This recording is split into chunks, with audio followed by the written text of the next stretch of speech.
Chamber Chat. I'm John Terr, President and CEO of the Boulder Chamber, and I welcome you to our bi-weekly conversation with business and community leaders who are helping to lift our businesses, support our economy, and make this wonderful community continue to be special. And today we're going to have a very interesting conversation with two business leaders who are in fact women.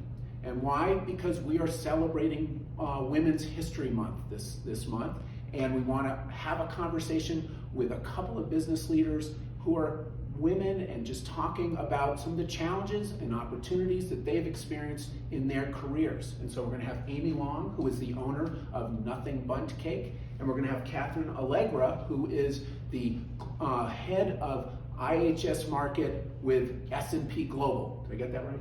Yes. Got it right. Okay. All right. Well, we're looking forward to this conversation with the two of them. But first, some announcements from the Boulder Chamber. So, you all probably know about the Conference of World Affairs. Well, it's coming back and it's going to be live and in person again, fortunately. And the Boulder Chamber has always a special engagement at our facilities focused on business issues. And this year we're going to be talking about community-driven entrepreneurialism, and that's going to be on April 7th from 5:30 to 7:30. And the conversation is going to be with some of those Conference of World Affairs panelists, as well as the Boulder Chamber's head of the Boulder Economic Council, Scott Sternberg, who's going to be the moderator, and Eric Mueller, who is the leader of the Deming Entrepreneurial Institute. So great conversation, and they'll be talking about how do we keep that entrepreneurial spark in Boulder. So make sure to show up for that on April 7th from 5:30 to 7. And then we have one of our great BYP, Boulder Young Professionals, happy hours, and that's going to be on March 23rd, and it's going to be at the Boulder Marriott's on Canyon. And those are amazing facilities that you should check out anyway, but it's just going to be a fun gathering, socializing, business networking. Make sure to show up for that on March 23rd from 5 p.m. to 6:30 p.m. So look for that BYP Happy Hour. And then finally, very important, we look forward to this event, and that is the rollout of Boulder Today, which is our annual Boulder Chamber publication, talking about all the amazing things that we're doing in support of our business community, in partnership with our membership, just a whole bunch of information, and also great contact information for you to all the membership in the Boulder Chamber. So look for that at the address down below here. That's Boulder Today coming out to you, and maybe you'll find a picture of yourself in there or something like that. You can show your mother, whatever. Anyway, so enough from the Boulder Chamber.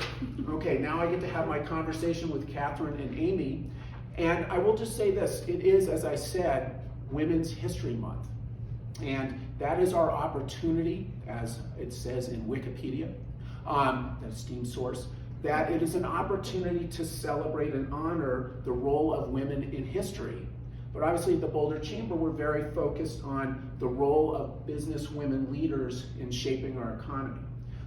And just a little fun fact, it started as as Women's History Week in 1978 in Sonoma County, recognizing the opportunity to celebrate their women business leaders. So we in fact have great business women's leaders with us. I note that Amy just recently received the honor as Best of the West in the Yellow Sea magazine. And then, yeah. Thank you, quite an honor. Oh yeah, absolutely. That's dessert. Exactly. What could be better? Those are good desserts. Yes. I think I have a few of them right here. And then Catherine Allegra is going to be recognized as the Franny Reich Lifetime Achievement Award winner at our Celebration of Leadership, which is happening this Thursday, March 17th. And I just note that that is the most esteemed honor that we present at the Boulder Chamber. And so with that, I'm going to grill you with the first question, Catherine. Right. And I just wondered if you can just tell us about your journey to being a business women leader, and through in our community, but just personally, the experiences you've had. So, I'm going to say this, I'm 60, and so I think that when you think about that journey, there was a head of the Girl Scouts who said, you can't be what you can't see. And certainly when I was growing up, representation is so important. When I was growing up, I couldn't see it. I didn't know anybody who had started a fintech business. I didn't know anybody who had led a fintech business.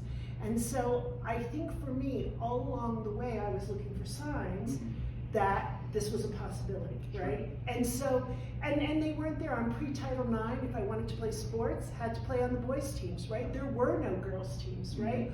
When I looked at meetings, when I looked at business, I really thought of it as all white men, right? Those were the people I saw. I was recruited to run cross country, but the Harvard, Yale, Princeton Club in Pittsburgh, where I was growing up, well, women had been admitted to those universities. They were not in the club. They had to walk on a special rug going through, right? Wow. Right? This is all in my lifetime. This is not like something like we say women's history. Yeah. This is the last, 40 years. And so, that's why I think these kinds of conversations are so important. Yeah. And so that young women, young men can see this and say, oh yeah, it makes sense to have a woman leading a business. So absolutely. that's why this is so important. I agree. Well, maybe just if you don't mind, just tell us how did you get your start in business to be now this esteemed position, head of market at IHS? Well, first of all, I actually started in the nonprofit world. I ran a theater company in New York City called Plays for Living. I was started as an actress, but then became very interested in social justice, social service, ran this theater company that did plays on social justice.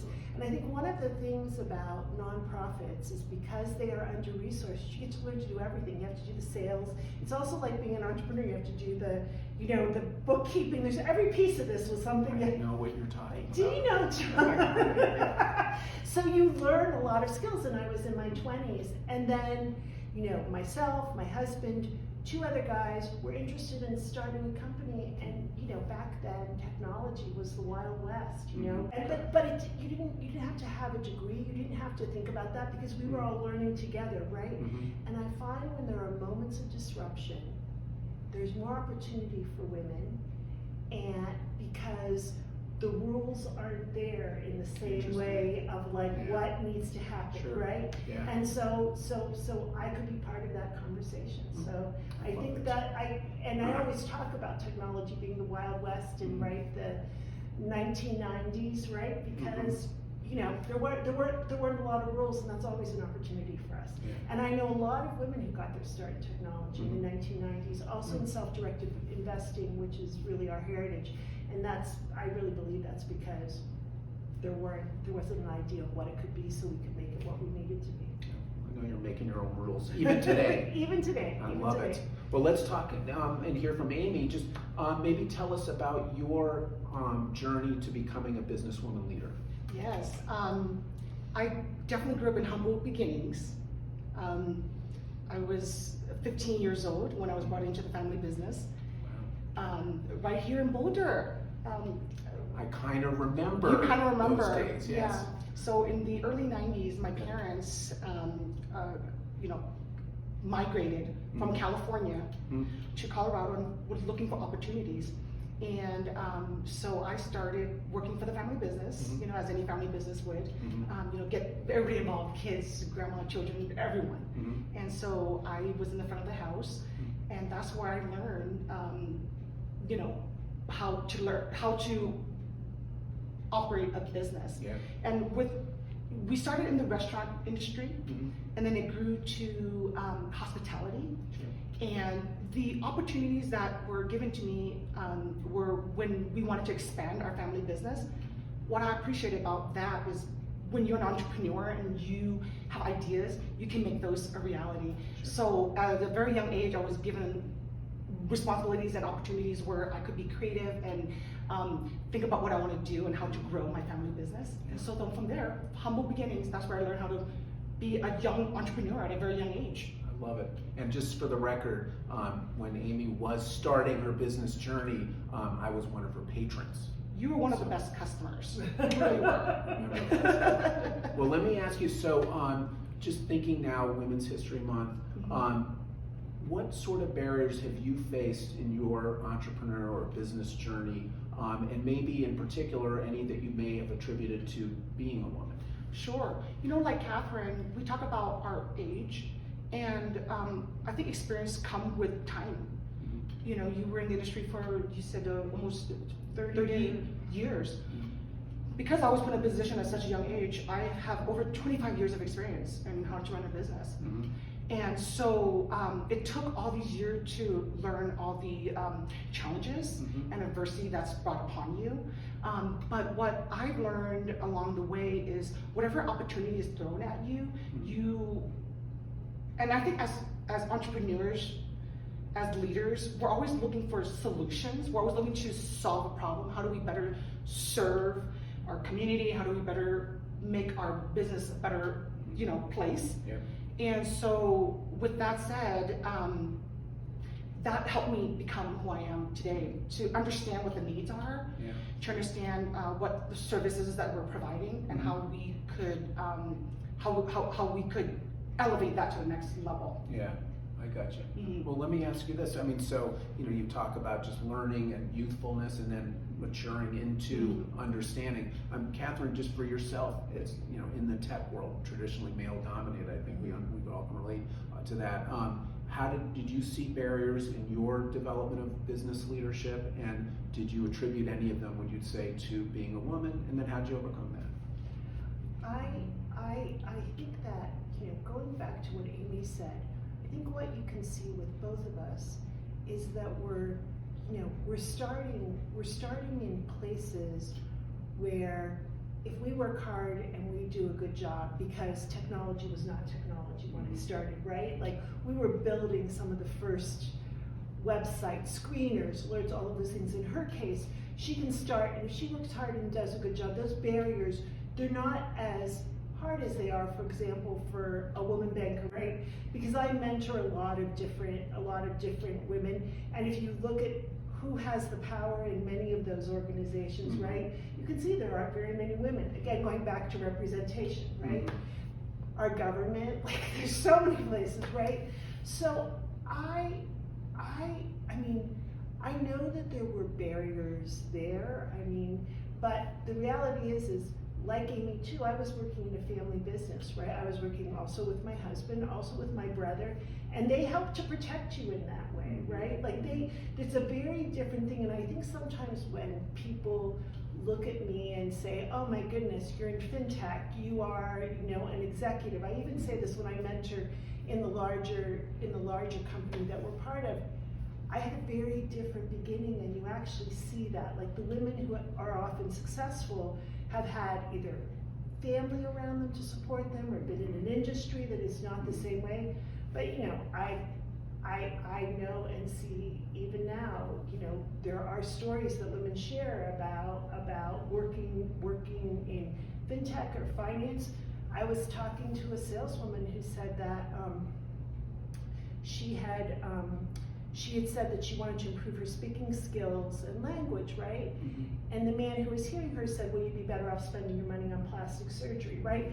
I mean, these things happen all the time, right? And so it's not, I mean, your ability to move through that, which is, I don't even think I'm not saying you should have to, that becomes the challenge, right? So, but I actually was, I mean, sure, like, once we had buyers coming to the company, and they asked, why do you have so many women on the leadership team? I think that's really weird, right? I mean, people openly say these things, right? Because there's an expectation of what the executive committee of a company should look like. Yeah, I gotcha.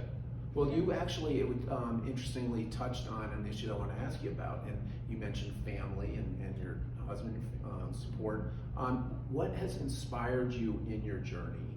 And maybe is it individuals, or is there a certain vision that you had? What has always inspired me is going back to, you can't be what you can't see. I mentored probably 50 women, right? All across the industry, right?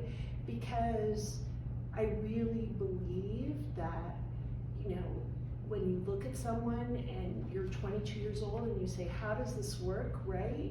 It's really important that you have people who have had the experience, have been through it, like as you learn, who can say, this is how it works, this is what you should do, this is how you ask for a promotion, this is how you ask for a raise, all of those things. I mentor men as well, right? But I really do try and help young women, particularly young women who are starting families, right?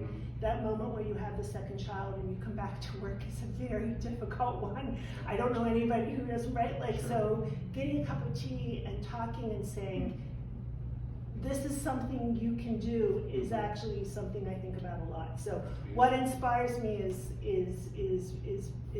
being a role model and helping other women, achieve their dreams, whatever those dreams might be. I love it. I love it. Well, let me turn the question to you, Amy. So what has inspired you in your journey towards business ownership and leadership?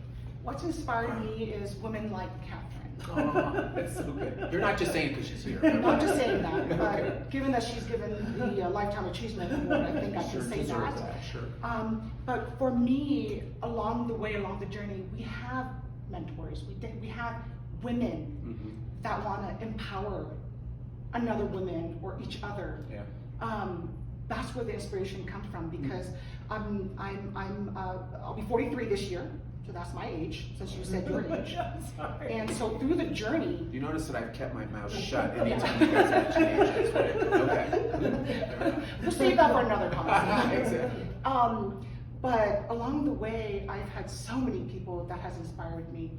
I think going back to what we said about representation, it's so important that we have women representation. For me, cultural representation. Yeah. Absolutely. I grew up in Boulder. It's obviously over 90%, Caucasian here, but I never let that be a reason for me to not represent who I am, to share my story, and because I want to be just as successful as anybody else. But now moving forward, 20 some odd years later, I have young girls that I mentor. Whether it's from my employees at the bakery, because we hire high school students, college students, and for me, that piece, that mentorship, makes me feel like I'm contributing to empowering another young lady that's gonna be doing so many great things in the world. So that's where my inspiration comes from, because growing up, I didn't have a lot of, representation or even support, because culturally, we don't talk about our feelings, we don't really praise each other. Yeah. But, you gotta gain some, but we know that through support and through encouragement, that's how we can get the best out of somebody. But again, it's also through all those adversity, all those hardships, that makes you become even stronger and more in tune with who you are and what your intentions are. Yeah. Every single day. And what I would add to that, John, is that sometimes in these conversations, because it is so important to Amy and to me that we mentor, that we support, that we represent all of those pieces, the only way though that we have credibility is by being kick-ass business women, because nobody listens to us unless we can run a business, right?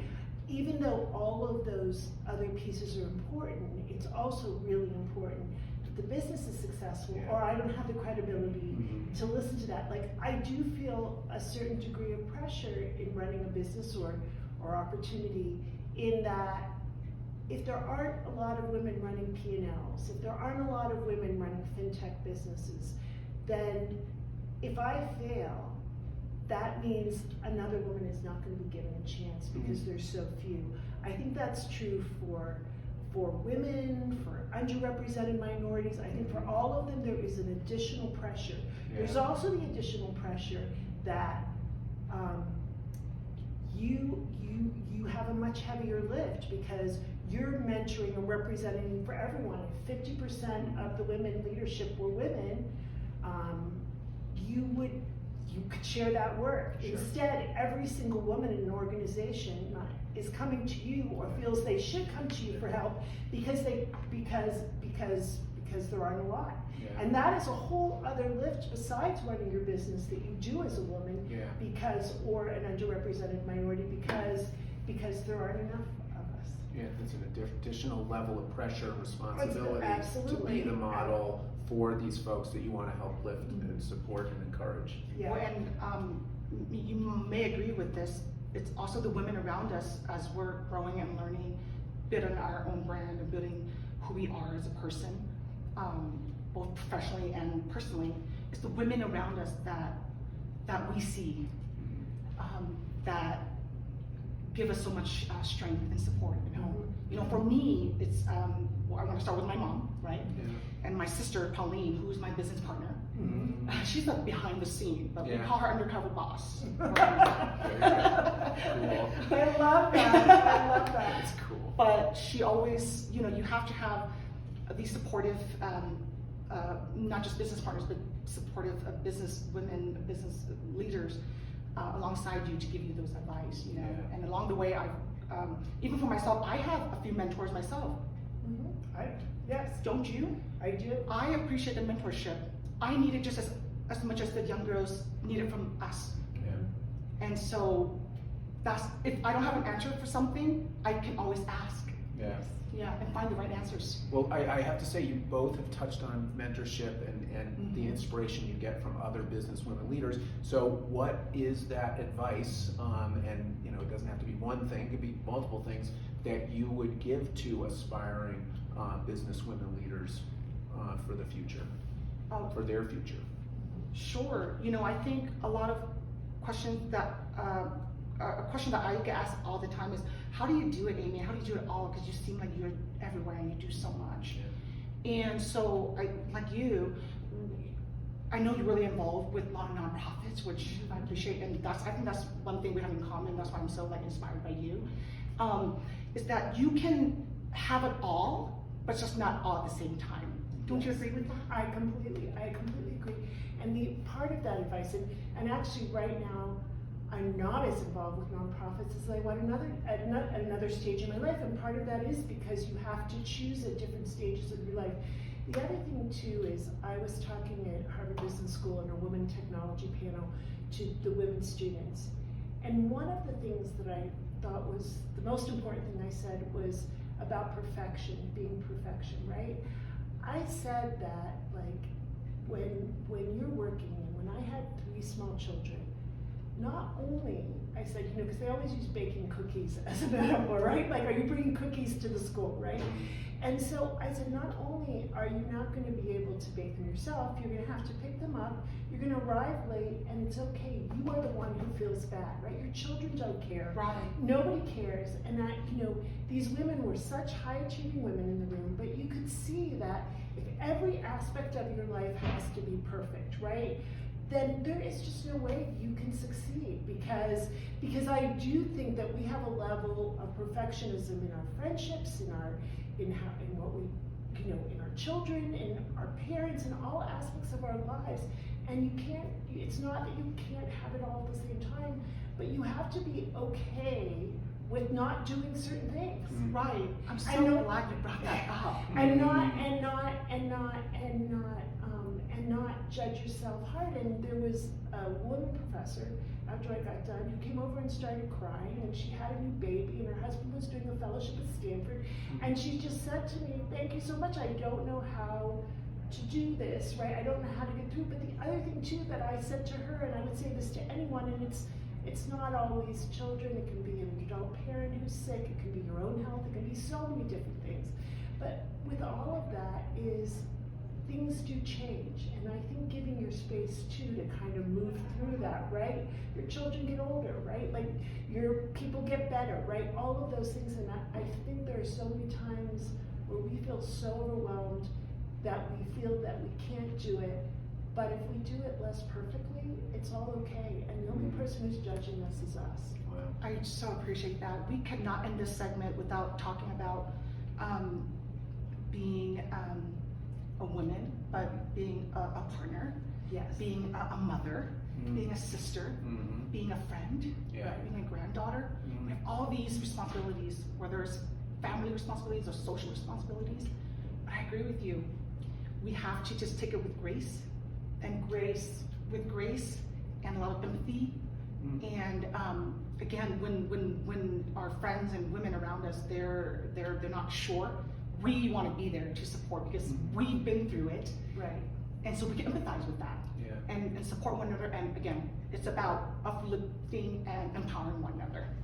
There's a problem solving sort of methodology or maybe relieving worry of, will I worry about this in one day? Will I worry about this in a year? Will I worry about this? What's the time frame for that worry, right? And there's so many things that we feel so much anxiety about that in another month we wouldn't even think of, right? Whether we did it right or not, right? It so doesn't matter. And trying to take those pieces that don't matter and put them to the side, right? Is a life lesson. You really want to focus on what matters. Right. And that's not just about work, that's about life in general, right? Well, and life in general, for me, if you strip away, being a mom or a daughter, for me as myself, I want to be intentional with what I do every single day. I want to wake up with purpose. Yeah. I want to hold on to those values. And that, I truly believe, will take you very far. You don't know where the opportunities will come. Like how I met you, and how the doors has opened for me through the chamber, and meeting so many amazing people in this community. Well, it's mutual. Thank you. And so again, being in the same room as both of you, who I really admire, is not only an inspiration, but really an honor for me to be here. All right. I feel the same way. You guys are so awesome. I mean, I'll just say this. I didn't want to say a damn thing because it's such a powerful conversation. And I thank you both. It's funny, I'm thinking, okay, it's Women's History Month, and just like, we had Black History Month, I think we should have Women's History Year, right? Because this is the kind of inspiration, this is the kind of conversations we always need to be having. You two as mentors for me, and just even in the conversation, I think, yeah, I need to learn these lessons. So I so thank you both for being with me. So Amy Long, the owner of Nothing Bundt Cake, Catherine Allegra, who is the head of Market Digital. Market Digital, thank you. Which is owned by S&P. So. Thank you. All right, I'm going to get that. By the celebration of leadership, I'll have that. It's okay. I mean, the acquisition was finished 3 weeks ago, so you're not. It's okay, John. We're all learning to say these new words. You're so awesome. Well, congratulations on your Lifetime Achievement Award. Yeah, really great. I so look forward to celebrating with you tomorrow night. That would be really fun. Yeah, thank you. Well, thank you guys both, and I'll just say that we're going to wrap up the conversation there for this week's Chamber Chat. But just remember, we've got our Boulder Today publication coming out. Look for it online. You're going to love that magazine. You're going to love reading about what we're doing for you, and maybe you'll find your picture in there at some point.